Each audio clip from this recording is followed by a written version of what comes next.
পঞ্চায়ত নিৰ্বাচনক লৈ বিৰোধী শিবিৰত নিমিলা অংক শিৱসাগৰ জিলাৰ ৬খন জিলা পৰিষদত কংগ্ৰেছ প্ৰাৰ্থী প্ৰক্ষেপ কৰাত অসন্তুষ্ট ৰাইজৰ দল প্ৰদেশ কংগ্ৰেছৰ সভাপতি ভূপেন বৰালৈ পত্ৰ প্ৰেৰণ শিৱসাগৰৰ বিধায়ক অখিল গগৈ ৬খন জিলা পৰিষদৰ দুখনহে কংগ্ৰেছক এৰি দিবলৈ আগ্ৰহী ৰাইজৰ দল জকাইচুক আৰু বকতা লাকুৱা জিলা পৰিষদ কংগ্ৰেছক দিব বুলি ঘোষণা অখিল গগৈৰ জিলা পৰ্যায়ত এই সন্দৰ্ভত আলোচনা ফলপ্ৰসূ নোহোৱাত ভূপেন বৰাৰ হস্তক্ষেপ আহ্বান ৰাইজৰ দলৰ সভাপতিগৰাকী এই সন্দৰ্ভত বিৰোধী দলপতি দেৱব্ৰত শইকীয়া আৰু সাংসদ গৌৰৱ গগৈৰ পৰাও বিবেচনাপূৰ্ণ সিদ্ধান্তৰ আহ্বান অখিল গগৈৰ শিৱসাগৰ বিধানসভা সমষ্টিত ৰাইজৰ দলৰ জনসমৰ্থন বেছি বুলি দাবী কৰি আসন বুজাবুজিৰ বাবে কংগ্ৰেছক আহ্বান অখিল গগৈৰ এই পত্ৰৰ পিছতে ৰাইজৰ দলৰ আভ্যন্তৰতে বৃদ্ধি পাইছে অসন্তুষ্টি সামাজিক মাধ্যম যোগে অসন্তুষ্টি প্ৰকাশ কৰিছে ভাস্কৰী শইকীয়াই কংগ্ৰেছক কিয় তেল মাৰি আছে বুলি উল্লেখ কৰি 2026ত অকলেই নিৰ্বাচন খেলাৰ আহ্বান ভাস্কৰী শইকীয়াৰ কংগ্ৰেছক জটিল পেট টেঙৰ আৰু ডাবল ষ্টেণ্ডাৰ্ড আখ্যা দি অখিল গগৈৰ অনুৰোধ ভৰা চিঠিখন পঢ়ি খং উঠা বুলি উল্লেখ ভাস্কৰী শইকীয়াৰ আৰু এই মুহূৰ্তত আমাৰ গোলাঘাট ব্যুৰ মুস্তাক হুছেইনৰ লগত ৰাইজৰ দলৰ এগৰাকী শীৰ্ষ নেতা ভাস্কৰী শইকীয়া পোনপটীয়াকৈ সংযুক্ত হৈ আছে আমি ভাস্কৰী শইকীয়াৰ প্ৰতিক্ৰিয়া আপোনালোকক মুস্তাকৰ জৰিয়তে জনাব বিচাৰিছো মুস্তাক বিধায়ক অখিল গগৈ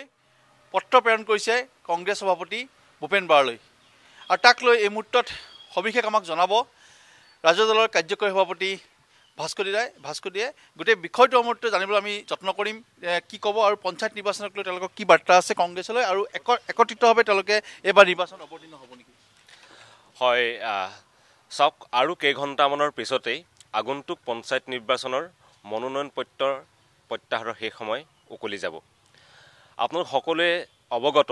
অসমবাসী অৱগত যে আমি ৰাইজৰ দিলে প্ৰথমটো দিনাৰ পৰাই বিজেপি বিৰোধী সকলো দলে একলগ হৈ পঞ্চায়ত নিৰ্বাচন খেলাৰ কাৰণে পোষকতা কৰি আছিলোঁ আহ্বান জনাই আছিলোঁ আপোনালোকে এইটো চাগে বোধহয় অৱগত যে অসম প্ৰদেশ কংগ্ৰেছৰ নেতৃত্বই বাৰম্বাৰ এই কথা কৈ আছিল যে এই বুজা পৰা স্থানীয় পৰ্যায়ত জিলা পৰ্যায়ত হ'ব কিন্তু আমি দেখা পাইছোঁ যে আজি শেষ মুহূৰ্ত উকলি যোৱাৰ সময়লৈকে এই ধৰণৰ কোনো ধৰণৰ বুজা পৰা এতিয়ালৈকে হোৱা নাই এই প্ৰেক্ষাপটত কালি আমাৰ দলৰ সভাপতি অখিল গগৈ ডাঙৰীয়াই প্ৰদেশ কংগ্ৰেছৰ সভাপতি ভূপেন বৰা ডাঙৰীয়াই এখন পত্ৰ প্ৰেৰণ কৰিছে বিৰোধী দলপতি দেৱব্ৰত শইকীয়াৰ লগত কথা বতৰা হৈছে লোকসভাৰ উপদলপতি গৌৰৱ গগৈৰ লগত কথা বতৰা হৈছে আৰু আমি দেখা পাইছোঁ যে তাৰ পিছতো কিন্তু কোনো ধৰণৰ স্থানীয় পৰ্যায়ত বা জিলা পৰ্যায়ত এতিয়ালৈকে বুজা পৰা অনুষ্ঠিত হোৱা নাই আৰু কেইঘণ্টামান উকলি যোৱাৰ পাছত এই বুজা পৰাৰে আমি বিৰোধী দলসমূহে নিৰ্বাচন খেলাৰ সময় উকলি গুচি যাব অতি দুৰ্ভাগ্যৰ কথা যে আমি যেতিয়া দেখা পাওঁ যে আমি যদি প্ৰদেশ কংগ্ৰেছৰ নেতৃত্ব ভূপেন বৰা ডাঙৰীয়াৰ লগত কথা বতৰা পাতোঁ তেখেতে গৌৰৱ গগৈৰ কথা কয় যদি আমি দেৱব্ৰত শইকীয়াৰ লগত কথা পাতোঁ তেখেতে ভূপেন বৰা ডাঙৰীয়াৰ কথা কয় আৰু শেষত কিন্তু আমি কাৰোৰে পৰা এই ক্ষেত্ৰত কোনো ধৰণৰ এটা পজিটিভ ৰিজাল্ট নাপাওঁ আৰু যেতিয়া জিলা পৰ্যায়ত অনুষ্ঠিত হয় জিলা পৰ্যায়ৰ নেতৃত্বই কয় যে ৰাজ্যিক নেতৃত্বই বা প্ৰদেশ কংগ্ৰেছৰ নেতৃত্বই এই ক্ষেত্ৰত আমাক চূড়ান্ত সিদ্ধান্ত দিব গতিকে আমি দেখা পাইছোঁ যে আমি বিৰোধী দলসমূহে একলগ হৈ নিৰ্বাচন খেলাৰ যি আমাৰ শেষ প্ৰচেষ্টা উকলি যাবলৈ গুচি গৈছে গতিকে আমি আজি আৰু কেইঘণ্টামান বাকী আছে এই কেইঘণ্টামান বাকী থকাৰ পিছত সময়ত আমি কংগ্ৰেছ নেতৃত্বক শেষ আহ্বান জনাইছোঁ যে আহক আমি একেলগে পঞ্চায়ত নিৰ্বাচনটো খেলাৰ কাৰণে শেষ চেষ্টা কৰোঁ যাতে আমি আমাৰ প্ৰধান শত্ৰু বিজেপিক এইবাৰ পঞ্চায়ত নিৰ্বাচনত পৰাভূত কৰিব পাৰোঁ আৰু যদি আমি বেলেগে নিৰ্বাচনত অৱতীৰ্ণ হওঁ তাৰ ফলাফল আমাৰ কাৰণে কিমান আশাপ্ৰদ হ'ব সেয়া আমি এই মুহূৰ্তত কোনেও ক'ব নোৱাৰোঁ গতিকে আমি ৰাইজৰ দলৰ ফালৰ পৰা কংগ্ৰেছ নেতৃত্বক শেষ আহ্বান জনাইছোঁ যে আহক আমি বুজা পৰাৰে আমি পঞ্চায়ত নিৰ্বাচনত একলগ হৈ নিৰ্বাচন আমি খেলোঁ আৰু অসমৰ ৰাইজক আমি এইটোও জনাব বিচাৰিছোঁ যে আমি ৰাইজৰ দল এটা আঞ্চলিক ৰাজনৈতিক দল হিচাপে আমাৰ দলৰ প্ৰসাৰৰ কাৰণে আমাৰ দলৰ বিকাশৰ কাৰণে যি ধৰণে কাম কৰিব লাগিছিলে সেই ধৰণে কাম নকৰি আমি আমাৰ যাতে প্ৰধান শত্ৰু বিজেপিক পৰাভূত কৰিব পাৰোঁ তাৰ কাৰণে আমি সকলো বিৰোধী দলক একলগ হৈ আমি কাম কাজখিনি আগবঢ়াই নিবলৈ চেষ্টা কৰিছোঁ কিন্তু আমি দেখা পাইছোঁ যে বাৰম্বাৰ এই ক্ষেত্ৰত যি আমাৰ আন্তৰিক প্ৰচেষ্টা আমি কোনো ধৰণৰ ইতিবাচক আমি সঁহাৰি পোৱা নাই কেৱল লোকসভা নিৰ্বাচনত আমি ত্যাগ কৰাৰ পিছত আমি সকলোৱে একেলগ হৈ খেলিছিলোঁ তাৰ ফলাফল আমি যথেষ্ট আশাপ্ৰদ দেখা পাইছিলোঁ কিন্তু আপোনালোকে দেখা পাইছে শেহতীয়া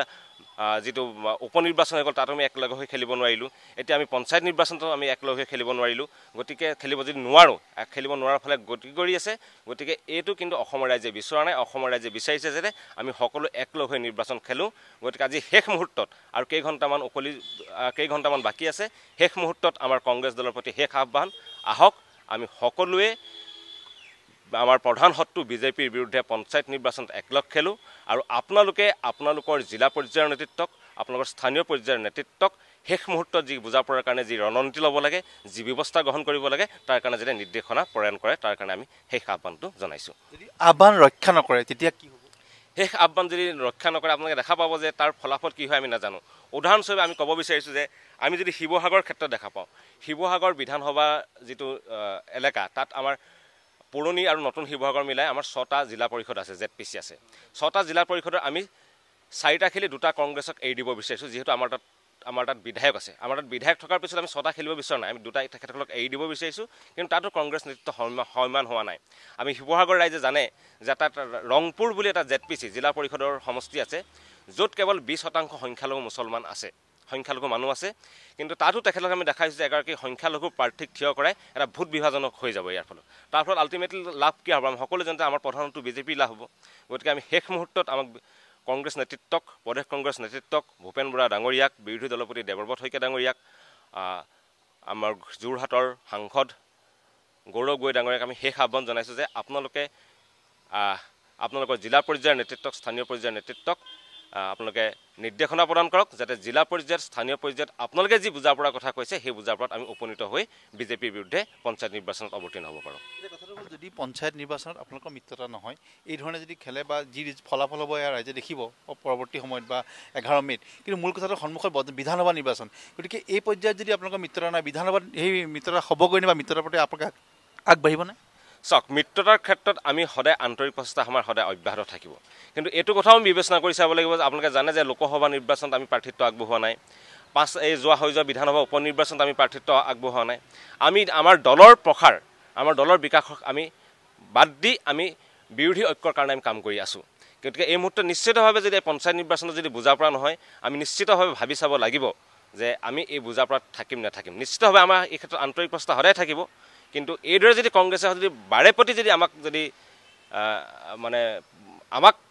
স্পেচটো এৰি দিব নিবিচাৰে, আমাক যদি অলপো যদি হেৰি দিব নিবিচাৰে, আমি নিশ্চিতভাৱে আমাৰ দলীয় মজিয়াত এই কথাখিনি পুনৰ বিচাৰ বিবেচনা কৰি আমি পুনৰ সিদ্ধান্ত গ্ৰহণ কৰিম। এই কথাটো হ'ল যে আপোনালোকৰ অসমৰ কোন কোন জিলাত আপোনালোকে এইবাৰ প্ৰাৰ্থিত্ব দিছে বা কোনকেইটা? চাওক, আমি যিহেতু প্ৰথম অৱস্থাৰ পৰাই কৈ আছিলোঁ যে আমি সকলোকে আহ্বান জনাইছোঁ যে আমি একেলগে নিৰ্বাচনত অৱতীৰ্ণ হওঁ। যিহেতু ৰাজ্যিক পৰ্যায়ত বা কেন্দ্ৰীয় পৰ্যায়ত আমাৰ কোনো ধৰণৰ বুজা পৰা হৈ নুঠিলগৈ, সেইকাৰণে আমি দলীয়ভাৱে সিদ্ধান্ত গ্ৰহণ কৰিছোঁ যে আমি অতি সীমিত সংখ্যক আসনতহে পঞ্চায়তত প্ৰতিদ্বন্দ্বিতা আগবঢ়াম। আমি খুব বেছি ইলেকশ্যন খেলা নাই, আমি খুব বেছি জিলা পৰিষদৰ আমি 25-26খনমান আমি জিলা পৰিষদত আমি প্ৰতিদ্বন্দ্বিতা আগবঢ়াইছোঁ। আৰু যিহেতু আমাৰ যদি বুজা পৰা হ'লহেঁতেন তেতিয়া হয়তো আমাৰো আসনৰ সংখ্যা বৃদ্ধি পালেহেঁতেন বা বেলেগৰো আসনৰ সংখ্যা বৃদ্ধি পালেহেঁতেন। আমি দেখা পাইছে বহুততে বিজেপিয়ে ৱাক অভাৰ পোৱাৰ ধৰণৰ এটা পৰিস্থিতি হৈ গৈছে। গতিকে এইবিলাক পৰিস্থিতি নিশ্চিতভাৱে উদ্ভৱ নহ'লহেঁতেন, কিন্তু আমাৰ যিহেতু কোনো বুজা পৰা নহ'ল কেন্দ্ৰীয় পৰ্যায়ত, ৰাজ্যিক পৰ্যায়ত, সেইকাৰণে আমি ৰাইজলৈ অতি সীমিত সংখ্যক আসনত পঞ্চায়তত প্ৰতিদ্বন্দ্বিতা আগবঢ়াইছোঁ। লক্ষ্য এটাই, যাতে বিজেপি বিৰোধী ভোট বিভাজন পঞ্চায়তত নহয়।